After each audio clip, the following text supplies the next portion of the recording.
I'm Jenny, 28F, and I still can't believe I'm writing this. My whole life has fallen apart in the span of a few days, and I need to get this off my chest. Some background first. I come from a wealthy family, but we weren't always rich. My parents built their business from nothing. Dad started in our garage fixing computers, and Mom handled the books. 20 years later, their tech company is worth millions. They taught me the value of hard work, made me start at the bottom despite our money. I got my degree in computer science, worked for other companies for 3 years, then started my own tech firm at 25. Everyone thought I was crazy, but my parents supported me. Now, at 28, my company's doing really well. We just landed a major government contract. I'm telling you all this because it's important to understand why Mark targeted me. I met Mark, 31M, 2 years ago at a charity gala. He was charming, intelligent, and seemed different from other guys I'd dated. Most men either wanted me for my money or were intimidated by my success. Mark was neither. He worked at Preston and Hayes, a prestigious law firm, as an associate. He made good money, but nothing compared to what I made. He never seemed bothered by that. Our first date was perfect. He took me to this tiny Italian restaurant, said he'd rather spend time talking than showing off at some fancy place.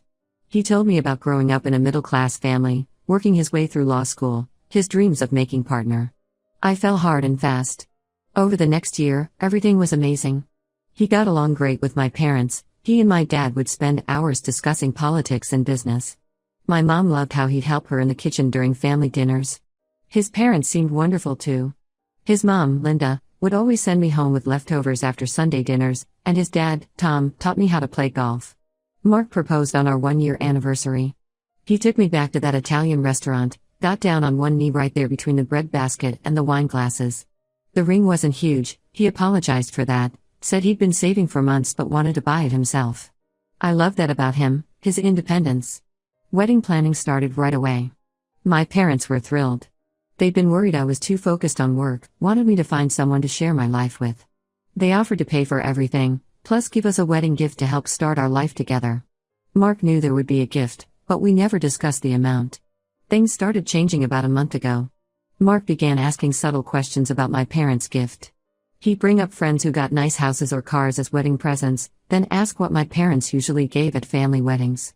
I thought he was just excited about our future. We were in the final stages of planning. The venue was booked, this beautiful estate outside the city. The guest list was at 300 people, mostly family and close friends. My dress cost more than some cars, but my mom insisted, said it was her dream to see her only daughter in a custom gown. 3 days ago, everything fell apart. I was at Mark's place, using his laptop to check the wedding email account we shared. All our vendor communications went there. I noticed an email from someone named Sarah with the subject line "After we get the money." I know I shouldn't have opened it, but something in my gut told me I had to. The email chain went back months. Hundreds of messages between Mark and Sarah. She was a junior associate at his firm, someone he'd been mentoring. Their relationship started right before he proposed to me. They'd been planning everything, waiting until after the wedding, getting my parents' gift, then he'd leave me for her. I felt sick reading their messages. They'd already picked out a house, a $3 million mansion by the beach. Mark had spreadsheets showing how they'd transfer my parents' money gradually so it wouldn't raise suspicions. They joked about how naive I was, how I believed everything he said. Sarah would send him photos from their secret meetings, talked about their future together. Mark told her I was just a means to an end, his golden ticket. He even complained about having to sleep with me, said he could barely stand it but needed to keep up appearances. I sat there for hours, reading everything. They had detailed plans, how he'd convinced me to put the money in a joint account, how they'd make it look like legitimate business investments when they took it out. He'd even researched divorce lawyers, figuring out how to protect his assets when he left me. The worst part? His family knew. Not everything, but enough. His sister knew about Sarah, had met her several times. His parents suspected something but didn't say anything because they thought he was making a smart business decision marrying me. I took screenshots of everything, sent them to myself, then called my best friend Anna. She came right over. We spent the whole night going through his emails, finding more evidence. There were hotel receipts, jewelry purchases, even a ring he'd bought for Sarah, bigger than the one he gave me. The next morning, I called my parents. Dad wanted to kill him. Mom started crying. But they supported my decision to handle it my way. I waited until Mark got home from work. He came in like nothing was wrong, kissed my cheek, asked about wedding details. I let him talk for a few minutes, then pulled out my phone and showed him the screenshots. His face went through every emotion: shock, fear, anger, then panic. He tried denying it at first, said his email must have been hacked. When that didn't work, he broke down crying. He begged me to understand. Said he really did love me at first, but then met Sarah and everything changed. He actually suggested we still get married, said he'd break it off with her. When I laughed, he got angry. Started saying I owed him, that he'd wasted 2 years with me. I told him to get out. He refused, said his name was on the lease. I reminded him that I owned the place outright. When he still wouldn't leave, I called building security. Watching them escort him out while he cried and begged was surreal. His parents called an hour later, screaming about how I was making a mistake. I sent them the screenshots. Suddenly they weren't so vocal. His mom started sobbing, his dad went quiet. Turns out they knew he was seeing someone else but thought he'd get it out of his system before the wedding. My parents have been amazing. Dad's handling the vendors, trying to get deposits back. Mom's calling guests, explaining the wedding's off. My brother flew in from Seattle to support me, said he never liked Mark anyway. The hardest part is facing everyone. The pity looks, the whispered conversations that stop when I enter a room. Some people have suggested I'm overreacting, that all men cheat, that I should consider the money I've already spent on the wedding. These people clearly have no self-respect. Mark's been blowing up my phone, calling from different numbers since I blocked his. His friends have tried reaching out, saying I should hear his side. There is no other side to this story. He's a con man who almost got away with it. Sarah's gone silent. She quit her job at the firm the day everything came out. Someone told me she's moved back to her parents' house in Ohio. Good riddance. So here I am, 3 days before what was supposed to be my final dress fitting. Instead I'm planning how to rebuild my life. But you know what? I'm glad I found out now. Better to be alone than with someone who sees you as nothing but a bank account. Update: when I thought discovering Mark's plan to steal my family's money was bad. Turns out, that was just the tip of the iceberg. The past 3 weeks have been like living in a crime documentary, and every day brings new revelations about the man I almost married. A week after I kicked Mark out, I got a call from a woman named Rachel Peterson. She worked as a senior paralegal at Preston and Hayes, the same firm where Mark worked. At first, I didn't want to take the call. I was tired of people trying to defend Mark or get gossip. But something in her voice made me listen. Rachel said she needed to meet in person. She had information about Mark that I needed to hear. We agreed to meet at a coffee shop across town, away from the firm and anywhere Mark might show up. I brought Anna with me. After everything that happened, I wasn't taking any chances meeting strangers alone. When Rachel started talking, my world tilted again. Sarah wasn't Mark's only side piece. There had been at least 3 other women at the firm, all junior associates he'd been mentoring. Rachel had been keeping notes for months, documenting everything she saw. She showed me pictures she'd taken of Mark with different women, text messages other paralegals had screenshot, even security footage from the firm's parking garage showing Mark with these women. But here's what made me sick: Mark had a pattern. He'd target young, ambitious women, usually new associates. He'd offer to mentor them, help their careers. Then he'd start the manipulation: late-night work sessions, private dinners to discuss cases, weekend legal conferences that were actually hotel meetups. Sarah lasted the longest because she was willing to play along with his bigger scheme. Rachel did some digging after she heard about my situation. She found out Mark had been engaged before, 3 years ago, to a woman named Catherine Miller. Catherine owned a successful chain of yoga studios. Mark had convinced her to invest almost $1 million in a revolutionary legal tech startup. The company was fake, the documents were forged, and the money vanished. He broke off the engagement right before the wedding, and Catherine was too embarrassed to press charges. I hired a private investigator, Steve Morris, recommended by my company's security team. Within a week, he found 2 more women with similar stories. Elizabeth Chen, a biotech executive who lost $800,000 in a fake investment scheme. Jennifer Roberts, who handed over $500,000 for a non-existent real estate development. Both women had been engaged to Mark. Both relationships ended right after he got their money. The pie dug deeper into Mark's background. Remember how he told me he was an associate at the firm?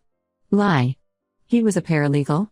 He'd gone to law school, that part was true, but he failed the bar exam 3 times. He never got his license to practice law. Everything he told me about his cases, his clients, his path to making partner, all lies. Steve also found something disturbing in Mark's financial records. Regular payments from offshore accounts, dating back 5 years. When he traced them, they led to a shell company registered in the Cayman Islands.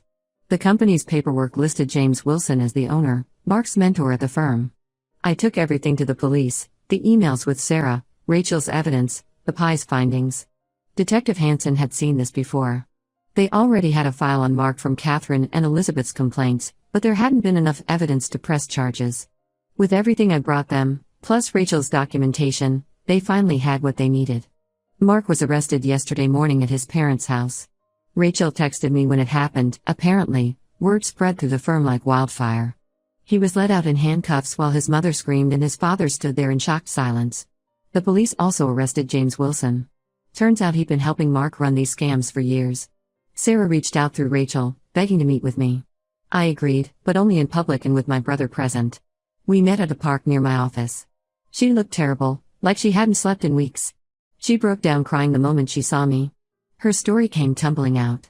She met Mark 2 years ago, right after joining the firm. He swept her off her feet, told her she was special, different from other women. When she found out about me, he said our relationship was just for show, that he needed to marry me to get ahead in his career. He promised they'd be together after he got my family's money. She showed me text messages where he'd manipulated her, told her that sleeping with me made him sick, that she was the only one he loved. He had her convinced that I was just a stepping stone to their future together. The worst part?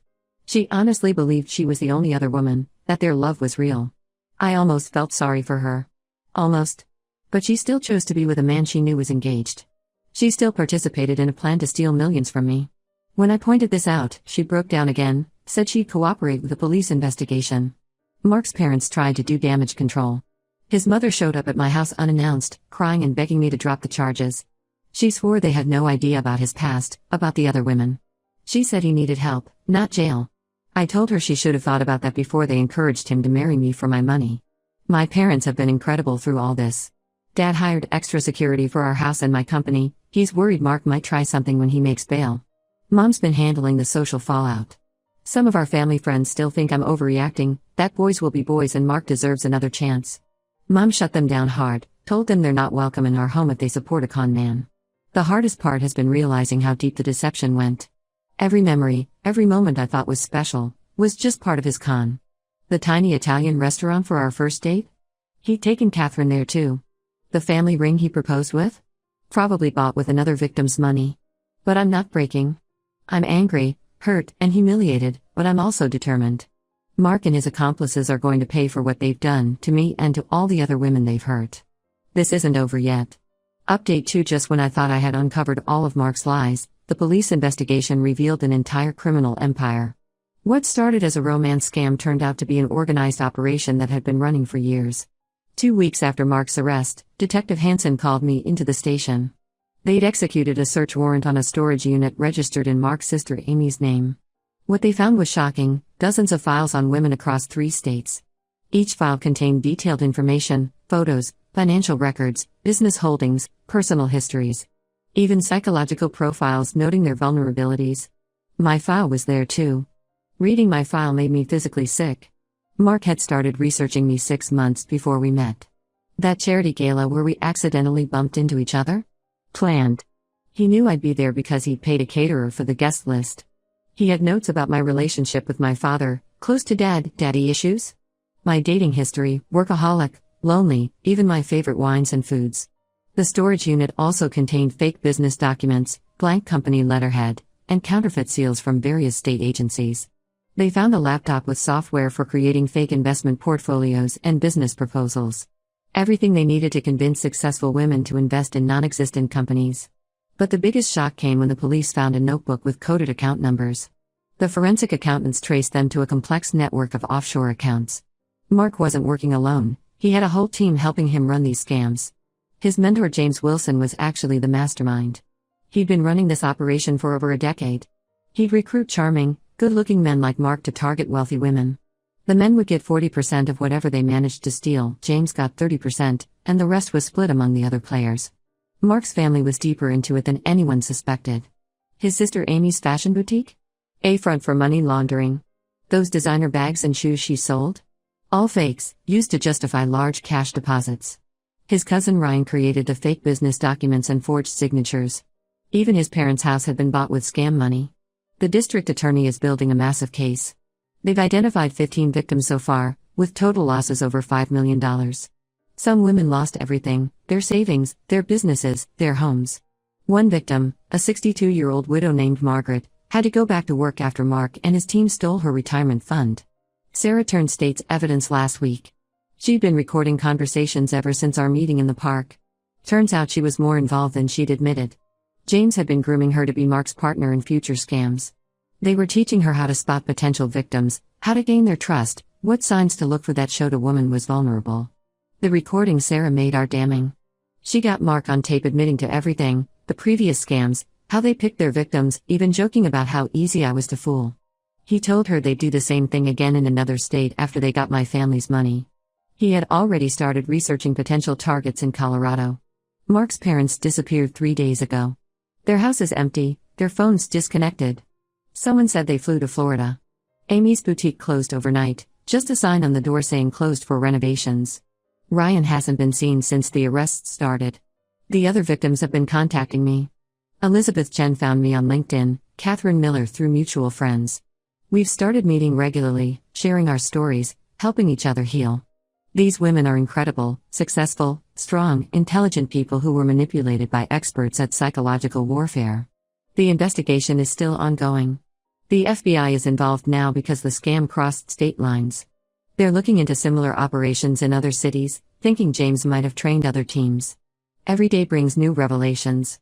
Mark's lawyers reached out yesterday, offering a deal. He'll plead guilty and help the FBI if I ask the DA to recommend a lighter sentence.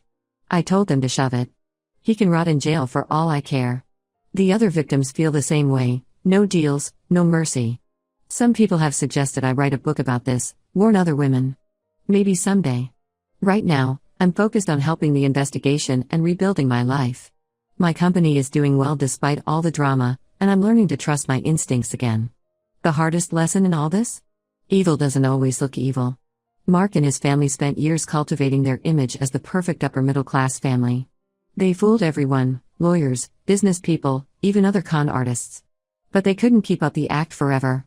The truth always comes out, it just takes time. The case is going to trial in a few months. The DA says it's going to be big, national news coverage, the whole thing. I don't care about the publicity. I just want justice, for myself and for all the other women whose lives they destroyed. Final update: everyone's case finally ended last week. Mark took a plea deal, 15 years in federal prison plus restitution to all victims. His sister Amy got 5 years, cousin Ryan got 7, and James Wilson got 12.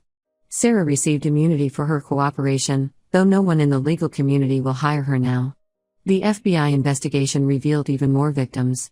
The final count was 23 women across 5 states, with total losses around $8 million. They found 2 other teams James had trained, operating in Chicago and Miami.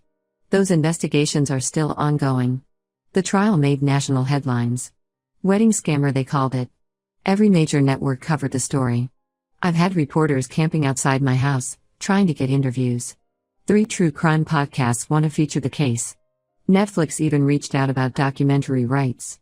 I turned them all down. I'm not interested in being a true crime celebrity.